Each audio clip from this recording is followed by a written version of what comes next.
আলহামদুলিল্লাহ ওয়াহদা ওয়াসসালাতু ওয়াসসালামু আলা মান লা নাবিয়্যা বা'দা আম্মা বা'দ আউযু বিল্লাহি মিনাশ শাইতানির রাজীম ইয়ামহাকুল্লাহুর রিবা ওয়া ইউরবিস সাদাকাত ওয়া ক্বালা রাসূলুল্লাহি সাল্লাল্লাহু আলাইহি ওয়াসাল্লাম কুল্লু মা'রুফিন সাদাকা।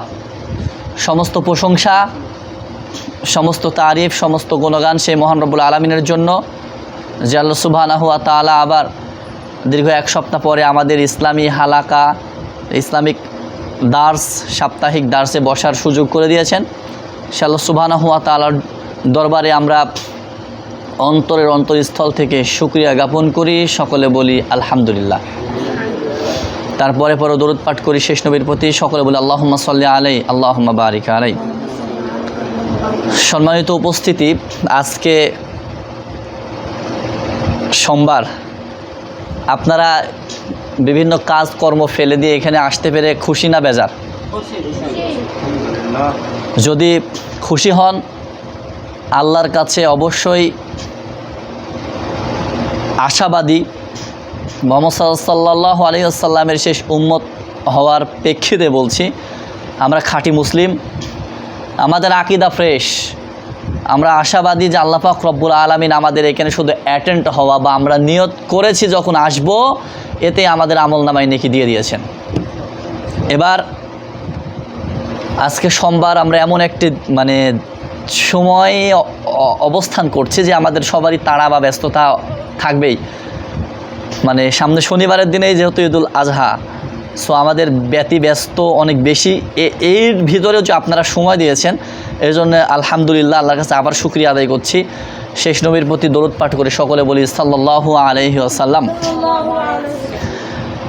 আজকে সংক্ষিপ্ত সময়ে এই হালাকায় আপনাদের সামনে নিয়ে যে বিষয়ে আলোচনা করব সেটা হচ্ছে পরকালীন দানটা পরকালের পাথেয় সঞ্চয়ের একটি অনন্য মাধ্যম। দান পরকালীন পাথেয় সঞ্চয়ের একটি অনন্য মাধ্যম। আপনারা শুনে থাকবেন জিলহজ মাসের ফজিলতগুলা, করণীয় বর্জনীয়, বা কুরবানি, কেমন কুরবানি দিবেন, কুরবানির জন্য কি প্রয়োজন, আমার আপনার জরুরি প্রয়োজন যেটা, সেটা হচ্ছে ইখলাস বা তাকওয়া। আচ্ছা, তাহলে এখন দান, শুধুমাত্র আমরা মানুষকে টাকা পয়সা, খাদ্য, কাপড়, পোশাক, আরও যেটাই হয় না কেন, যেগুলা জিনিসই হোক না কেন, আমরা মানুষকে দান করি, মনে করি এটাই দান। দানের ব্যাপারে পৃথিবীতে যত রকমের দান আছে, মানুষকে দান করবে এরকম যত রকমের দান আছে, তার ভিতরে সব থেকে হাই পাওয়ারের, হাই ভোল্টের দান হচ্ছে, মুহাম্মদ সাল্লাল্লাহু আলাইহি ওয়াসাল্লাম বলেছেন, একজন ব্যক্তি যখন সে কোরআন মাজিদ জানে বা শিক্ষা করেছে বা তার জ্ঞান অন্বেষণ করেছে এবং সহিহ সুন্নাহর জ্ঞান অন্বেষণ করেছে, আল্লাহকে চিনেছে, আকীদা বিশ্বাস ঠিক রেখেছে, মুহাম্মদ সাল্লাল্লাহু আলাইহি ওয়াসাল্লামের প্রতি ঈমান এনেছে, ইসলামের বাহ্যিক যত রকমের কাজ আছে, মানুষকে হালালের দিকে ডাকা, হারাম থেকে নিষেধ করা, মানুষকে ভালো কাজের আদেশ করা, অন্যায় কাজে বাধা প্রদান করা, যত রকমের ভালো কাজ, এই যে এরকম ওয়াজ মাহফিল, খুতবা, দার্স, যেটাই বলি না কেন আমরা, যত রকমের জিনিস এগুলো আছে, মানুষের টাকা দান করা, জমি দান করা, এরপরে মনে করেন যে আপনার মানুষের উন্নয়ন করা, যত রকমের যেই রকমই দান হোক না কেন, সব দানের থেকে শ্রেষ্ঠতর দান হচ্ছে মানুষকে এলেম দান করবে। একজন মানুষ জাননেওয়ালা ব্যক্তি অপরজন জাননেওয়ালা ব্যক্তিকে কী করবে? জানাবে। দাওয়াত দিবে, কোরআন হাদিসের কথা শোনাবে, বলবে, এটা হলো পৃথিবীতে সব থেকে শ্রেষ্ঠ দান। সব থেকে শ্রেষ্ঠ দান, দানের ভিতরে মানে সাদাকা, দানের ভিতরে সব থেকে শ্রেষ্ঠ দান বা শ্রেষ্ঠ সাদাকা হচ্ছে এটা। তাহলে এখন ওয়ালাইকুম আসসালাম, এখন মনে করেন যে আমাদের ভিতরে আমরা কম বেশি যে যেটাই জানি, রাসূল সাল্লাল্লাহু আলাইহি ওয়াসাল্লামের কথা অনুযায়ী তার বাণীকে আমাদের সবাইকে সবার ভিতরে পৌঁছে দিতে হবে। আল্লাহ পাক রব্বুল আলামিন বলছেন, ইয়ামহাকুল্লাহুর রিবা ওয়া ইউরবিস সাদাকাত, আল্লাহ সুদকে ধ্বংস করে দেন এবং দান সাদাকাকে বর্ধিত করেন। প্রকৃতপক্ষে 10 টাকা পকেট থেকে দিয়ে দিলে আমার পকেট ফাঁকা হয়ে যাচ্ছে। 100 টাকার থেকে 10 টাকা কাউকে দান করলে অবশ্যই আমার পকেট থেকে 10 টাকা চলে গেল, 90 টাকা থাকলো। এই 90 টাকায় আপনার 90 টাকা নয়, কিয়ামতের ময়দানে আল্লাহর ভাষা বা আল্লাহর বাণী তিনি যেটা বলছেন যে দানটাকে আল্লাহ অধিক অধিক অধিক বাড়িয়ে দেন। রাসূল সাল্লাল্লাহু আলাইহি ওয়াসাল্লাম বলছেন, ওয়ালাউ বিশিক্কিত তামার, যদি তোমরা কেউ জাহান্নামের আগুন থেকে বাঁচতে চাও তাহলে এক ফারাক, একটা খেজুর, অর্ধেক খেজুর বা খেজুরের আঁটি যদি দান করা লাগে, সাদাকা করে হলেও জাহান্নামের আগুন থেকে বাঁচো। দান সাদাকার পাওয়ার, ইবাদতের জগতে সবথেকে দামি ইবাদত, কঠিন শক্তিশালী ইবাদতের নাম হচ্ছে সাদাকা বা দান। যেই ইবাদতটা সরাসরি আমার আপনার কবরের আযাবকে থামিয়ে দিতে পারে, যে ইবাদতটা সরাসরি আমার আপনার কবরের আযাবকে বন্ধ করে দিবে, এর নাম হলো দান। এখন রাসূল সাল্লাল্লাহু আলাইহি ওয়াসাল্লামের অসংখ্য হাদিস দ্বারা প্রমাণিত যে কবরের আযাবকে সেইভাবে থামিয়ে দিবে, নিভিয়ে দিবে, যেমন একটা মানে কাঠে, জ্বলন্ত কাঠে আপনার পানি ঢেলে দিলে কাঠের আগুনটা নিভে যায়। কবরের আযাবটা বন্ধ হবে 1 টাকা দানের বিনিময়ে, 1 টাকা সাদাকার বিনিময়ে। সামনে আমাদের দান বা সাদাকার সময় একটা আসছে। সময়টা কি? এই যে ঈদুল আজহা, কুরবানির দিন। এই কুরবানির দিনে এখন আমাদের কথা, কুরবানির দিনে এখন আমাদের কথা। দেখেন, আমরা সবাই মিলে একটা সমাজের লোক, সমাজে থাকতে হবে।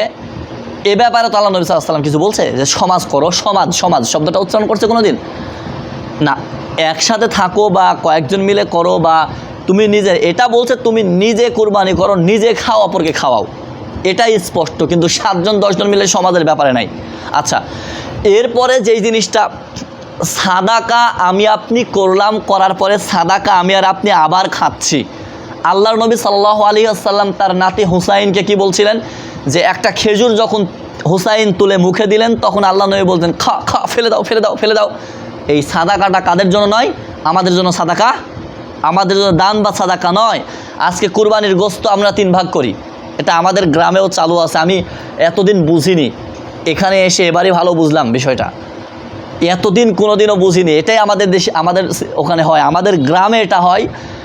আমি ছাগল কুরবানি দিয়ে আমার ছাগলের গোশত যতটুকু হয়েছে আমি 3 ভাগ করি। 3 ভাগ করার পরে নিজে 1 ভাগ নিয়ে আসি, 2 ভাগ ফেলে রেখে আসি। 1 ভাগ সমাজের 14 জন থাকলে 14 জনে 14 ভাগ দিবে ওখানে, আর 14 ভাগ যাবে মিসকিনের জন্য। তার মানে ওখানে বড় স্তূপ বাঁধে। এখন ওই 14 জনই আবার দৌড়ে আসে, নিজের বাড়ির গোশত রাখার পরে মিসকিনেরটা মিসকিনকে দেওয়ার পরে 14 জন আবার দৌড়ে আসে, আসার পরে 14টা গাবলা নিয়ে এসে আবার ওখান থেকে ভাগ নেয়। ওখানে তো আমার গোশত আছে, আমি সাদাকা করলাম, সাদাকা করে সাদাকা আবার আমি খাচ্ছি। সাদাকা খাওয়া যাবে না, নেওয়া যাবে না। আল্লাহ যে 8 শ্রেণীর লোকের কথা বলেছেন তারা ছাড়া। এখন কথা হচ্ছে, কুরবানির গোশত এমন একটা শক্তিশালী গোশত বা এমন একটা শক্তিশালী জিনিস, এত কঠোরভাবেও বলা যাবে না যে তুমি সাদাকা দিয়ে, সাদাকাটা মানে কুরবানি গোশত দিয়ে আবার খেলে এটার মানে হচ্ছে বমি করে বমি খাওয়া, এরকমটাও বলা যাবে না, এত কঠিনভাবে বলা যাবে না। সো এমন একটা শক্তিশালী ইবাদত বা এমন একটা শক্তিশালী জিনিস, এই কুরবানির পশুও শক্তিশালী, কুরবানির আপনার গোশতও শক্তিশালী। একটা যদি আপনার আমার যদি পুরো আদমনের খাসি একটা লাগে, পুরো আধমনের গরু বা আধমন মাংস যদি 1 মণ মাংস যদি আমার আপনার লাগে, পুরো পরিবারকে মেনটেন করতে ওটা খাবেন আপনি, সমস্যা নেই। তবে দিয়ে খাওয়া ভালো, দিয়ে খাওয়া আপনাকে দিতে হবে। আল্লাহর নবীর কথা আমাকে দিতে হবে, এটা আল্লাহর নবীর কথা, দিয়ে খাইতে হবে। ইসলামের ভিতরে সবথেকে ভালো কাজ আইউল ইসলামে খয়ের, আল্লাহ নবী ইসলামের ভিতরে সবথেকে ভালো কাজ কি? আল্লাহ নবী বলছেন যে, কি বলছেন? তুতিমুত তাআম ওয়া তাকরাউস সালাম, তোমরা মানুষকে খাদ্য খাওয়াও এবং পরিচিত অপরিচিত সকলকে কি করো? সালাম প্রদান করো। এটা হচ্ছে ইসলামের সবথেকে ভালো কাজ, পছন্দনীয় কাজ। তাহলে এখন মনে করেন যে আমাদের দান খায়রাত যদি আমরা করে থাকি, এই জীবন আমার আপনার জন্ম হয়েছে, মৃত্যু অনিবার্য, আমার আপনার মরণ যে কোনো সময় হতে পারে। একজন মানুষ যখন মরে যায়, এখন আমাদের ভিতরে সবথেকে ছোট বয়সের বাচ্চাটাও মরে যেতে পারে, আবার সবথেকে বেশি বয়সের মানুষটাও মরতে পারে যে কোনো সময়। বাপের আগে ছেলে, ছেলের আগে বাপ, হওয়ার পরে সন্তান, হওয়ানোর পরে মা থাকছে না, সন্তান থাকছে, এরকমটা হচ্ছে। তো এই জীবনের কোনো মূল্য নেই যদি পরকালের কোনো পাথেও আমার জন্য আপনার জন্য না থাকে। রাসূল সাল্লাল্লাহু আলাইহি ওয়াসাল্লাম বলছেন, কুল্লু মারুফিন সাদাকা, প্রত্যেকটি ভালো কাজ সাদাকা। আমার আপনার এমন অবস্থা, আমার আপনার দান করার মতো, সাদাকা করার মতো কোনো কিছু নেই, তাহলে আমাকে আপনাকে মানুষকে সাদাকা করতে হবে মুস্কি হাসি দিয়ে। আমার আপনার দান সাদাকা করার মতো কোনো কিছু নেই, তাহলে মানুষকে আমি আপনি মুস্কি হাসি দিয়ে সাদাকা করতে পারি। আমার আপনার 1 টাকা দিলে 1 টাকা ফুরাচ্ছে না। আল্লাহর নবীর কথা, হাদিসে কুদসি, আল্লাহ বলছেন 1 টাকা যদি কোনো ব্যক্তি দান করে 700 গুণ তাকে বৃদ্ধি করে দেওয়া হয়। 1 টাকার বিনিময়ে 700 গুণ বৃদ্ধি হয়ে যায়। আজকে আমার আপনার সামনে কতজন হাত পাচ্ছে, আমার আপনার বাড়িতে কত মানুষ যাচ্ছে। এখন থেকে একটা প্রতিজ্ঞা করবেন, বাড়ির লোককে বলে দিবেন, এটা আমি সব জায়গায় বলি, আমার বাড়িতেও বলা আছে, যে দুপুরবেলা যদি কোনো ফকির, কোনো সায়েল যদি আপনার আমার বাড়িতে আসে, এই কাজটা ভুল করেও করবেন না। দুপুরবেলা আসলে, এই যে এখন রোদ হবে, কঠিন রোদে যদি দুপুরবেলা কেউ আসে, 1 গ্লাস পানি অন্তত দিবেন বাড়িতে। আপনার আসলেও কি জানেন, আমাদের সিস্টেমটা এরকমটাই হয়ে গেছে। আমার মা, আপনার মা, তার মা, ওরা যখন বাড়িতে ভাত রান্না করতো, ওদের সন্তান ছিল 8-10টা করে, ওরা যখন ভাত রান্না করতো, হাঁড়িতে বড় একটা পাতিল উঠাই দিত। আপনারা বলতে পারবেন আঙ্কেল, তাই না? বড় পাতিল আপনার মাথায় করতো না, বড় পাতিলে ভাত রান্না করতো, আপনারা ভাই 10-12 জন সবাই খাইতেন, খাওয়ার পরেও কিন্তু এতগুলো ভাত থাকতো। তাদের মনটাই ছিল বড়, এটা থাকার পরেও কিন্তু কেউ আসলে তাকে খেতে দিত। আর আমাদের এখন বর্তমান জামানা যে অবস্থা, আমার আপনার বউয়েরা করে কি, যত ছোট পাতিল আছে, মানে 2 জনের ভাত খাওয়া হয় না পেট ভরে, 2 জনেরই পেট ভরে না ভাত খাইতে, বুঝতে পারছেন? মানে দান করবে কোন দিক থেকে? দান করার সিস্টেমটা বা সাদা কাজে, একটা সাহেল আসলো, ফকির আসলো, ওকে আপনি দিবেন। দেখুন, আমি যতটুকু পড়েছি বা যতটুকু জানি, আমার সম্ভবত মনে আছে এতটুকু, যে কাজী নজরুল ইসলামের একটা লেখা আছে যে কাল কিয়ামতের ময়দানে আল্লাহ আদম সন্তানকে বলবে, আদম সন্তান, আমি তোর দ্বারে দ্বারে চেয়েছিলাম, পানি চেয়েছিলাম, খাদ্য চেয়েছিলাম, আমাকে দেশনি। তখন আদম সন্তান বলবে, আল্লাহ তুমি আবার কিভাবে চাইতে গেলে, তুমি তো সবার প্রতিপালক, তুমি তো যাওয়ার কথা না। তখন বলছে, ওই যে তোমার দ্বারে দ্বারে যে একটা ফকির বেরিয়েছিল, সে পানি চেয়েছিল, খাদ্য চেয়েছে, তুমি তাকে দেওনি, সেটাই ছিলাম আমি, তাকে দিলে আমাকে পেতে, তাকে দিলে আমাকে পেতে। তো মনে করেন দুপুরবেলা আপনারা বাড়িতে বলে রাখবেন, দুপুরবেলা যদি কেউ আসে, অবশ্যই তাকে বাইরে হোক আর যেখানে হোক, আপনি অল্প 4 করা যদি পারেন খাইতে দিবেন, না পারলে অন্তত টিউবওয়েল থেকে 1 গ্লাস ঠান্ডা পানি খাইতে দিবেন। এটা আপনার জন্য সাদাকা হবে, এটা আমার জন্য, আপনার জন্য সাদাকা। একজন মানুষ যখন মরে যায়, তখন তার 3টা আমল চালু থাকে। একজন মানুষ যখন মরে যায়, 3টা আমল চালু থাকে। সেই ব্যক্তি যদি কোনো উপকারী এলেম নিয়ে থাকে, তাহলে তার সেই উপকারী এলেমের কি পাবে? সাদকায়ে জারিয়া। কিয়ামত পর্যন্ত কবরে যতদিন থাকবে, বিচার হিসাব নিকাশ যতদিন না হবে, ততদিন পর্যন্ত সাদকা পাবে। উপকারী এলেম, তার মানে উপকারী এলেম বলতে কোরআন এবং সহিহ সুন্নাহর বাহিরে যত এলেম আছে, একটা উপকারী না। কোরআন এবং হাদিসের বাহিরে, ইসলামিক জ্ঞান ধারণার বাহিরে যা আছে, একটা উপকারী জ্ঞান নয়, সব উপকারীর বাহিরে অপকারী জ্ঞান। আল্লাহুম্মা ইন্নী আসআলুকা ইলমান নাফিয়া, ইলমান নাফিয়া, উপকারী জ্ঞান। উপকারী জ্ঞান হচ্ছে কোরআন এবং সহিহ সুন্নাহ। 2, যদি সেই ব্যক্তি কোনো দান খায়রাত করে থাকে, মরার পরে তার জন্য কোনো কোরআন পড়াও প্রয়োজন হবে না, সালাত আদায় করাও প্রয়োজন হবে না, ওই সময় কাউকে দানও করা লাগবে না। যদি সে মরে যায়, মরার আগে যদি 1 টাকা দান করে থাকে খালেস নিয়াতে, সৎ নিয়াতে, তাহলে সেই ব্যক্তি কি হবে? সেই ব্যক্তি কিয়ামত বিচার হওয়ার আগ পর্যন্ত, হিসাব শেষ হওয়ার আগ পর্যন্ত নেকি পাবে। আর এটা তো জিলহজ মাস আরও বেশি হচ্ছে। এখন তো আল্লাহর ওয়াদা আছে, আল্লাহর প্রতিজ্ঞা আছে, কারণ এখন আমাদের তো অবশ্যই বেশি কিছু করা উচিত। 3 নাম্বার কথা যেটা চালু থাকে সেটা হচ্ছে, তার যদি কোনো সৎ সন্তান থাকে, সেই সন্তান যদি উপকারী কোনো এলেমের অধিকারী হয়, সে যদি দোয়া খায়ের করে, সে যদি বাপের নামে দান সাদাকা করে, বাপের নামে যদি কোনো কুরবানি টুরবানি করে, তাহলে সেটা কাজ দিবে। যদি দান সাদাকা করে চলবে, দিতে পারবেন। তাহলে এখন কথা হচ্ছে, আমাদের জরুরিভাবে দান সাদাকা করতে হবে। বাপ মরে গেছে, এটা সাদাকা, আপনি দিবেন, এটা সাদকা হয়ে যাবে। বাপ মরে গেছে, তার নামে আপনি 100 টাকা দান করেন, 1 টাকা দান করেন, কিন্তু আমরা কি সেরম সন্তান? দান বের হয় হাত দিয়ে? আমরাই তো খাই দেবে না, কি দান করবো? আমরা নিজেরাই তো খাতে পাচ্ছি না। না, আপনি কোনো মুসলিম ভাইকে টাকা হাওলাত দিলেন, সেটাও সাদকা, সেটাও দান, কর্জে হাসানা, সেটাও আপনার জন্য দান সাদাকা। যদি কোনো ব্যক্তি এই চিন্তা করে, আপনাদেরকে এর আগে বলেছি, মনে আছে আপনাদের, আল্লাহ পাক রব্বুল আলামিন 7 শ্রেণীর ব্যক্তিকে আরশের ছায়াতলে ছায়া দান করবেন কিয়ামতের ময়দানে। 7 শ্রেণীর ব্যক্তিকে আরশের ছায়াতলে ছায়া দান করবেন। এর ভিতরে 1 শ্রেণীর লোক হচ্ছে যে ব্যক্তি দান করলো, ডান হাত দিয়ে দান করলো, বাম হাত টের পেল না সে কি দান করলো, মানে গোপনে দান। এরপরে কথা এসেছে, দেখলাম যদি কেউ প্রকাশ্যে দান করে তাও হবে, তবে প্রকাশ্যে দান করার থেকে গোপনে দান করাটার ভিতরে একটু মানে কি বলে এটাকে, আপনার মাধুর্য বা ইখলাসটা, আল্লাহ ভীতিটা একটু বেশিই থাকে।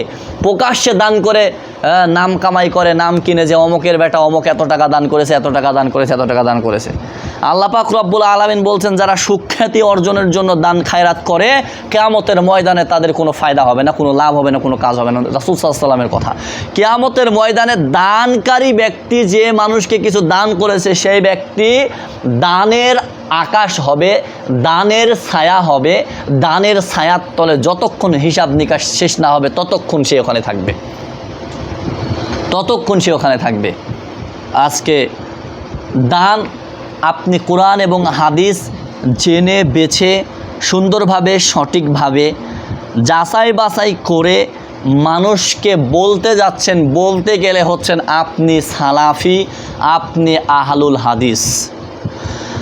যারা আমাদেরকে আহলুল হাদিসকে আহলুল খবিশ বলে, যারা আমাদেরকে সালাফির বদলে জিলাপি বলে, যারা আমাদের তুচ্ছ তাচ্ছিল্য করে, তারা স্বয়ং মুহাম্মদ সাল্লাল্লাহু আলাইহি ওয়াসাল্লামকেই তুচ্ছ তাচ্ছিল্য করে।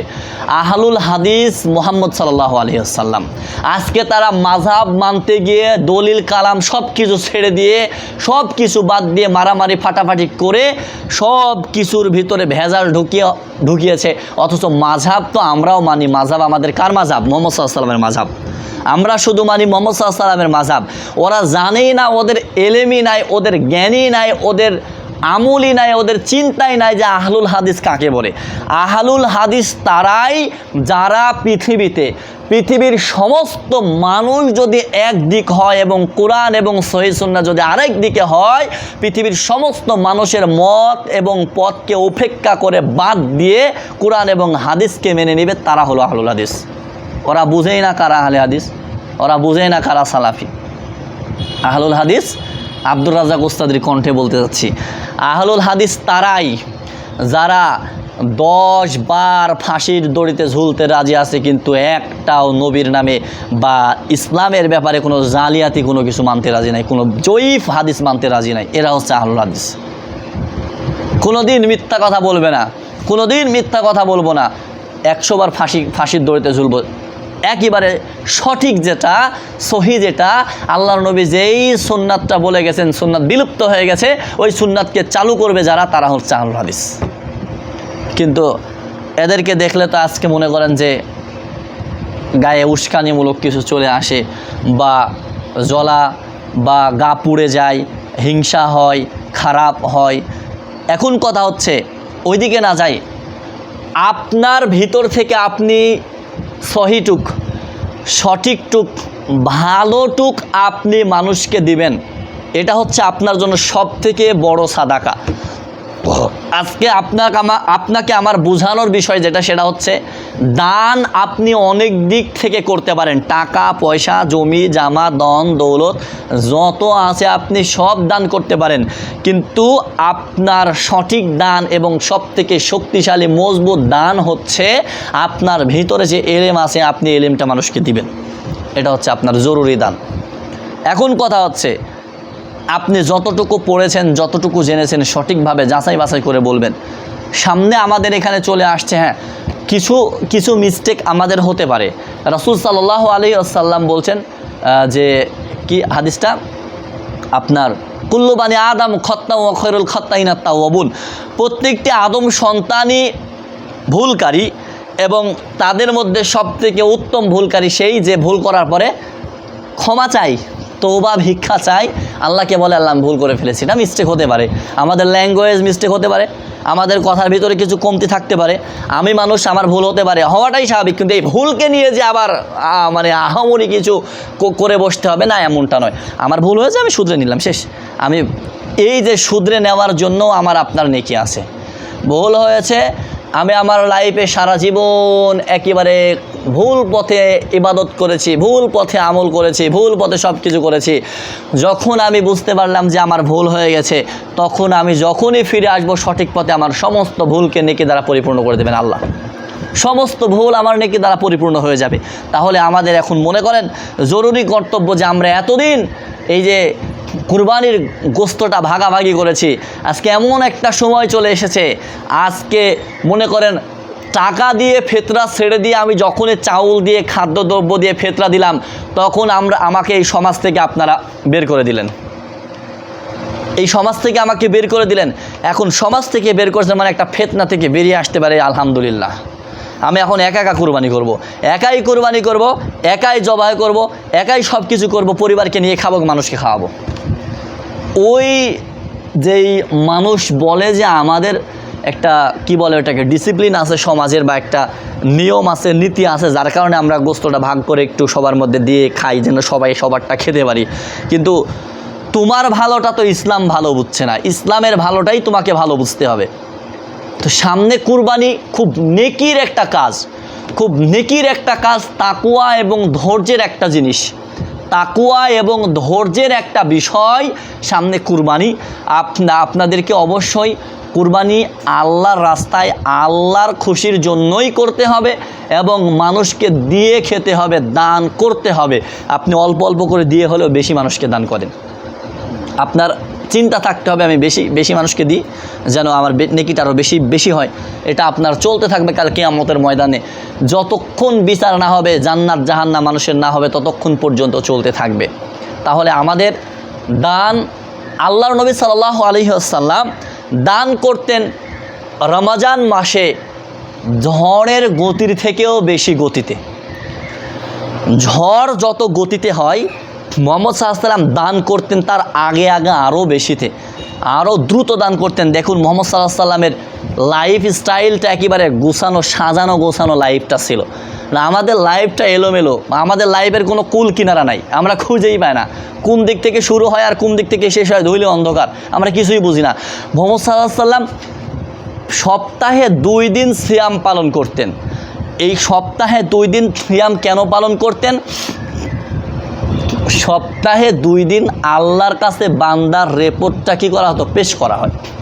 তিনি চাইতেন যে আল্লাহ যেহেতু বেশি নেকি দিবেন, আল্লাহ যেহেতু সিয়ামের নেকি নিজে দিবেন, তাহলে সপ্তাহে 2টা সিয়াম আমার জরুরি, কারণ আমি চাই আমার প্রতিপালক সিয়াম দ্বারা বেশি খুশি, যেন সিয়াম সহ আমার আমল নামাটা পায়।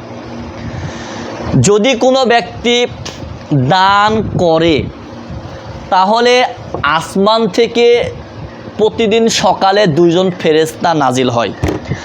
2 জন ফেরেশতা নাজিল হয়ে বলতে থাকে যে আল্লাহ দানকারীকে যে দান করেছে আপনি তার দান কবুল করুন এবং তাকে জান্নাত দান করুন। আর একজন ফেরেশতা বলে আল্লাহ যে দান করেনি যে কৃপণ আপনি তাকে ধ্বংস করুন, আপনি তাকে ধ্বংস করুন। ফেরেশতারা পুত পবিত্র, তাদের দোয়া কবুল হবে। আমার আপনার দোয়া কবুল হবে কি না এ ব্যাপারে কঠিন কথা, কিন্তু ওদের দোয়া কবুল হবে, এতে কোনো সন্দেহ নেই। তাহলে তাদের দোয়া যেহেতু কবুল হবে, এখন আমাদের ভিতরে অসংখ্য ফেরেশতা শুনছে। যেখানে ইসলামের কথা হয়, কোরআন হাদিসের কথা হয়, সেখানে ফেরেশতারা আল্লাহর হুকুমে তাদের রহমতের ডানা এবং পর বিছিয়ে রাখেন। কারণ রাসূল সাল্লাল্লাহু আলাইহি ওয়াসাল্লাম একথাই বলছেন যে যারা এলেম অন্বেষণ করতে, যে আপনারা এখানে কেন এসেছেন, আপনারা এখানে নিঃসন্দেহে জ্ঞান নিতেই তো আসছেন, আপনারা এখানে একটা কথা শিখতে আসছেন, এলেম শিখতে আসছেন। এর মানে আপনারা ফেরেশতাদের নূরের পরের উপর দিয়ে হেঁটে হেঁটে আসলেন। আশেপাশে যত পুকুর, যত কীটপতঙ্গ, যত যা আছে সবাই আপনার জন্য, পুকুরে যত কীটপতঙ্গ আছে সবাই আপনার জন্য আমার জন্য দোয়া করছে আল্লাহর কাছে। যত পিঁপড়া আছে, যত পশু পাখি পোকা আছে সবাই দোয়া করছে, কারণ আপনি আল্লাহর ঘরে আল্লাহর কথা নিয়ে আলোচনা হচ্ছে, নবীর কথা নিয়ে আলোচনা হচ্ছে, আপনি এখানে এসেছেন। আর এখানে আসার মাত্রই আমার আপনার সমস্ত গুনাহ ক্ষমা হয়ে গেছে। এখানে এসে বসেছেন, অ্যাটেন্ড করেছেন, মানে আপনার আমার সমস্ত গুনাহ খাতা ক্ষমা হয়ে গেছে। যত মানুষ ঘোরাঘুরি করছে, ফেরেশতারা বলছে, আল্লাহ বলছে ওরা শুধু ঢুকলেই হয়েছে, ঢুকলেই শেষ। এখন মনে করেন যে আমাদের দানের হাতটা বাড়াতে হবে। আপনার যাকে যাকে ভালো লাগে, যাকে যাকে মন চায় তাকে তাকে দান করবেন এমনটা নয়। আপনাকে দান করতে হবে হত দরিদ্র সায়েল যারা দেখছেন বুঝছেন, এদেরকে দান করতে হবে। আরেকটি কথা, দানের ব্যাপারে এই হাদিসের আরেক পর্যায়ে এসেছে, যদি কোনো মানুষ আত্মীয়তার সম্পর্ককে টিকিয়ে রাখে তাহলে তার হায়াত বৃদ্ধি হয়, হায়াত বৃদ্ধি হয়, বেড়ে যায়। আমার আপনার হায়াত বৃদ্ধি করার আরেকটি সুযোগ, সেটা হচ্ছে আত্মীয়তার সম্পর্ক টিকিয়ে রাখতে হবে।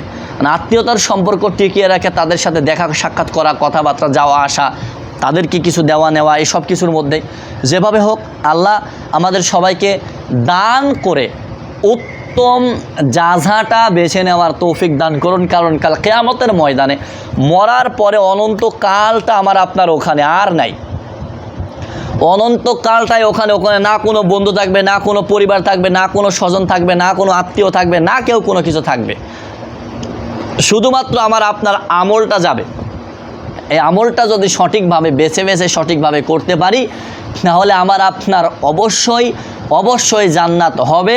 এবং একটা জিনিস মনে রাখবেন যে খেজুরের এক টুকরা হলেও, খেজুরের আটি হলেও, বা খেজুরের বিচি হলেও, বা খেজুরের এক ফারাক অর্ধেক হলেও দান করে আমাকে আপনাকে জাহান্নামের আগুন থেকে বেঁচে জান্নাত নিতে হবে। আল্লাহ পাক রব্বুল আলামিন সামনে আমাদের কুরবানি, এই দিনে যেন আমাদের খুশিটা, আমাদের আনন্দটা সবার মধ্যে আমরা দান করে ভাগাভাগি করে নিয়ে আমরা যেন আমাদের লাইফটা সামনের দিনগুলো ভালোভাবে সুন্দরভাবে কাটিয়ে উঠতে পারি। আল্লাহ পাক রব্বুল আলামিন আমাদের সবাইকে সুন্দরভাবে সেই তৌফিক দান করুন। এবং আল্লাহ পাক রব্বুল আলামিন আমাদের দ্বারা যতদিন ভালো কিছু না হচ্ছে, আমাদের তবিল যতদিন না ভরছে নেক আমল দ্বারা, ততদিন যেন আল্লাহ আমাদের হায়াতকে দীর্ঘজীবী করেন, নেক হায়াত দান করেন। সকল বলে আল্লাহুম্মা আমিন।